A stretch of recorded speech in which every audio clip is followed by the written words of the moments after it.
Nunca pensé que tendría que enfrentarme a mis propios suegros por derechos de propiedad, pero ahí estaba, viéndolos intentar mudarse a nuestra casa de playa de $3.5 millones como si fuera suya. Me llamo Madison Carter, y esta es la historia de cómo expuse el intento de mis suegros de robarnos la casa de nuestros sueños. La casa en Southampton había sido una inversión personal, comprada 5 años antes de siquiera conocer a mi esposo James. Como abogada exitosa en bienes raíces, había ahorrado con cuidado y esperado la propiedad perfecta. Cuando encontré esa impresionante casa frente al mar, supe que debía ser mía. James y yo nos conocimos 2 años después de que compré la casa. Él era un cirujano talentoso que compartía mi amor por el océano y los fines de semana tranquilos lejos de la ciudad. Sus padres, Harold y Patricia Wilson, parecían agradables al principio, aunque constantemente hacían comentarios sobre lo afortunado que era su hijo de casarse con alguien que tuviera una casa de vacaciones tan hermosa. Debes estar muy agradecida con James por darte acceso a su círculo social, decía Patricia, ignorando convenientemente el hecho de que compré la casa mucho antes de conocer a su hijo. Te ha abierto muchas puertas. Las indirectas eran constantes. A pesar de mi carrera exitosa y mi independencia financiera, me veían como alguien que había engañado a su precioso hijo para casarse.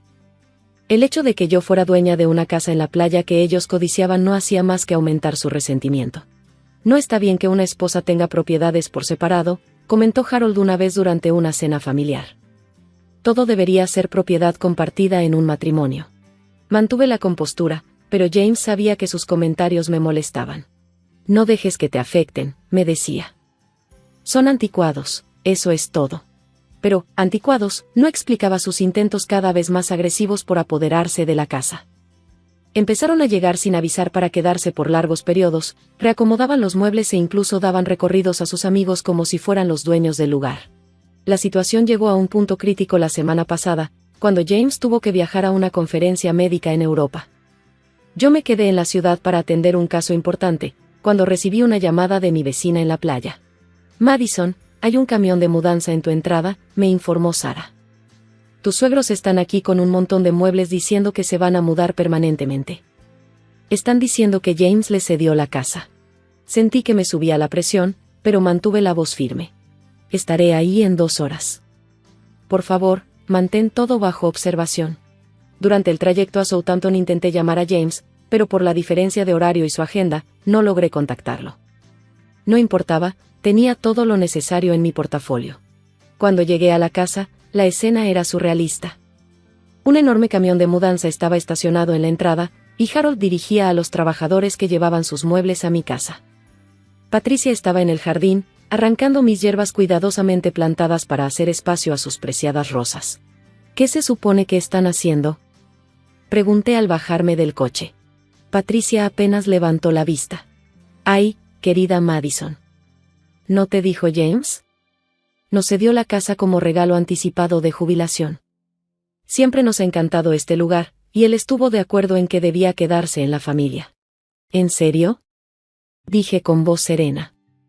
¿Y exactamente cuándo pasó eso? Harold se acercó agitando un documento. La semana pasada. Tenemos los papeles aquí. James estuvo de acuerdo en que era lo correcto. Eché un vistazo al papel que sostenía. Incluso a la distancia, podía ver que era una falsificación burda. Qué curioso, dije, abriendo mi portafolio. Porque yo tengo aquí la escritura original, junto con los pagos recientes del impuesto predial hechos desde mi cuenta. Ahora, ¿quieren explicarme de quién es la firma que aparece en ese documento suyo? Las tijeras de jardinería de Patricia cayeron al suelo. Eso no importa. ¿James estuvo de acuerdo? James no pudo haber firmado nada, interrumpí, porque él no está en la escritura. Esta casa me pertenece, la compré años antes de conocerlo. ¿Y ese documento que traes? Te convendría revisarlo con cuidado, Harold. Falsificar documentos de propiedad es un delito grave. Los trabajadores de la mudanza se detuvieron, percibiendo la tensión. El rostro de Harold se tornó de un rojo intenso. Estás mintiendo, balbuceó. James nos dijo. James no les dijo nada, repliqué con firmeza. Porque James no tiene autoridad para regalar una propiedad que no es suya. Ya llamé a la policía para reportar un intento de robo de propiedad. Deben llegar en cualquier momento. ¿Quieren explicarle su documento falso, ¿O prefieren sacar ese camión de mi propiedad de inmediato? Como si lo hubiera planeado, una patrulla policial entró en la entrada. Efectivamente, los llamé durante mi camino, explicando la situación. La seguridad de Harold y Patricia se desmoronó al instante. Ha sido un malentendido, dijo Harold, retrocediendo. ¿Nosotros solo? ¿Empacar y largarse? Completé por él. Excelente idea. Y pueden explicarle a James por qué intentaron robar la propiedad de su esposa con documentos falsificados. El camión de mudanza salió tan rápido que dejó marcas de llantas en la entrada. Patricia y Harold huyeron en su Mercedes, dejando atrás solo las tijeras que Patricia había dejado caer en mi jardín de hierbas.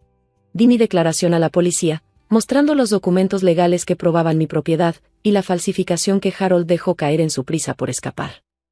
Los oficiales mostraron mucho interés, ya que parecía parte de un patrón más amplio de fraudes. Cuando finalmente logré hablar con James esa noche, se mostró horrorizado por las acciones de sus padres. No puedo creer que hayan hecho esto, dijo, con voz agotada desde la llamada internacional. Lo siento tanto, Madison. Sabía que eran arrogantes, pero esto es criminal. No es tu culpa, le aseguré. Pero tenemos que hablar sobre los límites con tus padres cuando regreses. Los días siguientes revelaron que el intento de robo de mi casa de playa era solo la punta del iceberg. La investigación policial descubrió que Harold y Patricia tenían antecedentes de esquemas similares. Al parecer, habían intentado adueñarse de varias propiedades usando documentos falsificados a lo largo de los años, normalmente apuntando a familiares o amigos cercanos que podrían evitar presentar cargos para no generar conflictos familiares. La mayoría de las víctimas simplemente les pagaban para evitar el drama. Hemos estado tratando de armar un caso contra ellos desde hace meses, me dijo el detective Roberts, pero las víctimas anteriores no querían presentarse. Tu evidencia y tu disposición para presentar cargos podrían ayudarnos a detenerlos.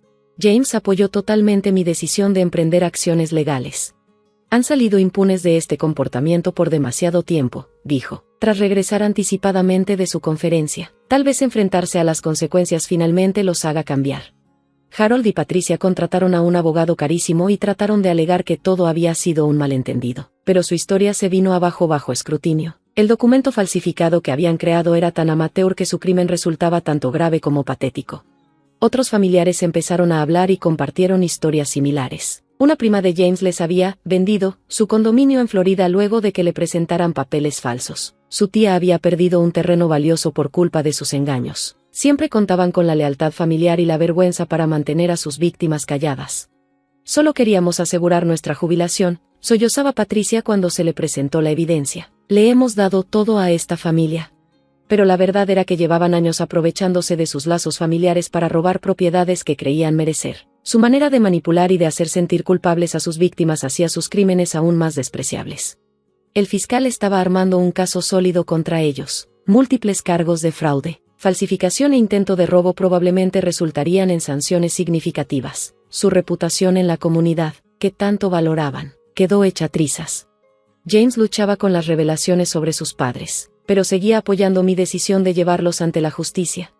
Sigo pensando en todas las veces que me manipularon, me confesó una noche mientras estábamos en la terraza de la casa de playa. Las culpas, las exigencias, la constante necesidad de control. Debí haberlo visto venir. La casa de playa se convirtió en un símbolo de resistencia ante su comportamiento manipulador. Contraté seguridad adicional e instalé cámaras, no solo por protección, sino como un mensaje. Su sentido de derecho ya no quedaría sin respuesta. La noticia de su intento de robo y los cargos criminales pendientes se esparció por su círculo social. Les revocaron discretamente la membresía del club campestre. Sus amigos dejaron de contestarles. La imagen cuidadosamente construida de jubilados ricos y respetables se desmoronó. Patricia intentó una última manipulación, apareciendo en nuestro departamento en la ciudad entre lágrimas. «Estás destruyendo a esta familia», me acusó, «después de todo lo que hemos hecho por ti». «No, Patricia», respondí con calma. «Tú destruiste la confianza de esta familia con tus acciones. Intentaste robar mi propiedad mediante fraude y falsificación. Estas son las consecuencias». «Solo queríamos un lugar en la playa», sollozó. «James debió asegurarse de que lo tuviéramos». «James no tiene la responsabilidad de darte propiedades de lujo», le dije con firmeza. «Y tratar de robar la mía fue tanto criminal como estúpido». Se fue llorando, pero vi que aún tuvo tiempo de publicar en redes sociales que estaba siendo perseguida por su desagradecida nuera. La sección de comentarios estaba curiosamente vacía. El proceso penal avanzó y más víctimas se presentaron. El abogado de Harold y Patricia trató de negociar un acuerdo, pero el fiscal, armado con evidencia de múltiples casos, no cedió. James y yo usamos la casa de playa más que nunca durante ese periodo, encontrando paz en el sonido de las olas y la distancia del drama familiar. Recibimos a amigos que nos apoyaron, creamos nuevos recuerdos y fortalecimos nuestra relación. ¿Sabes qué es lo irónico?, dijo James una noche. Si hubieran sido personas decentes, probablemente los habríamos dejado usar la casa cuando quisieran. Tenía razón. Su sentido de derecho y su disposición para cometer fraude les costó no solo su libertad y reputación, sino también el acceso a la propiedad que tanto ansiaban. El caso concluyó con ambos aceptando acuerdos que incluían arresto domiciliario, multas significativas y restitución a sus víctimas. Evitaron la cárcel por su edad, pero su reputación quedó arruinada. Nuestra casa de playa se convirtió en un símbolo de resistencia ante el abuso y la manipulación. El jardín de hierbas que Patricia intentó destruir volvió a florecer, más fuerte que antes. Cada fin de semana que pasamos allí nos recuerda que proteger lo que es tuyo a veces implica enfrentar a quienes creen tener derecho a quitártelo. James fue a terapia para procesar el impacto de las acciones de sus padres y su propio papel al permitirlo durante años. Aprendió a establecer límites y a reconocer las tácticas de manipulación por lo que realmente eran. Siempre pensé que ceder era más fácil que pelear, admitió, pero verte enfrentar a mis padres me enseñó que permitir ese comportamiento solo lo empeora. El camión de mudanza que intentó traer sus muebles se volvió un chiste entre nuestros amigos. Al menos no intentaron robarse toda la casa, bromeó uno, aunque no fue por falta de ganas. Ha pasado un año desde aquella confrontación en nuestra entrada. Harold y Patricia cumplen su arresto domiciliario en un departamento mucho más modesto, con un círculo social reducido a casi nada. Todavía intentan hacerse las víctimas en redes sociales, pero ya casi nadie les cree. La casa de playa ya no es solo una propiedad vacacional, es un testamento de la importancia de defender lo que es justo, incluso si eso significa enfrentar a la familia. Cada vez que cruzamos esa puerta, recordamos que hay cosas que valen la pena defender. Desde entonces hemos organizado muchas reuniones, llenando la casa de risas genuinas y amor, en lugar de la sofisticación fingida que Harold y Patricia intentaron imponer. El jardín florece más que nunca, recordándonos que el crecimiento verdadero viene después de cortar las influencias tóxicas. James ha encontrado paz con su decisión de apoyar los cargos contra sus padres. Necesitaban enfrentar las consecuencias, dice ahora. El amor real no intenta quitarte lo que es tuyo. La escritura original y los documentos de propiedad siguen guardados en mi oficina, como recordatorio de que la preparación y la documentación son poderosas defensas contra quienes intentan robar lo que no les pertenece. Otros familiares nos han agradecido por enfrentarlos. Muchos habían sufrido en silencio, temerosos de desafiar a los patriarcas de la familia que los habían manipulado durante años. La casa de playa sigue siendo nuestro santuario, ahora más significativa que nunca. Cada ola que rompe en la orilla nos recuerda que mantenerte firme ante la injusticia, incluso cuando viene de la familia, a veces es el acto más amoroso que puedes hacer. El documento falsificado de Harold y Patricia cuelga enmarcado en mi oficina, no como trofeo, sino como recordatorio de que el derecho malentendido y el engaño eventualmente se enfrentan con la verdad y la justicia.